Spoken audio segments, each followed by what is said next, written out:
اكتشافات لو عرفتيها هتشتريها الحلقة الأولى. كونسيلر روز جولد هو براند مصري فول كفر اتش دي، ما بيخططش خالص تحت العين. ويلا بينا نشوف الابليكيتور بتاعته من جوه. تخينه كده. عايزه اقول لكم ان كل درجاته على اصفر، مش هنحط منه كتير عشان زي ما قلت لكم ان هو فول كفر.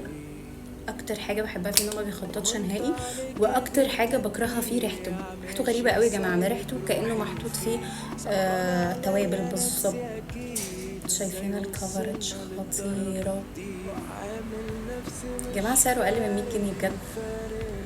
وأكتر حاجة بحبها فيه إن هو ناعم جدا تحت العين، ما بينشفش تحت العين، وشكله خطير. ريحة عيني تحفة. فانتوا لكم أن تتخيلوا كونسيلر بقى سعره أقل من 100 جنيه عمل ده كله.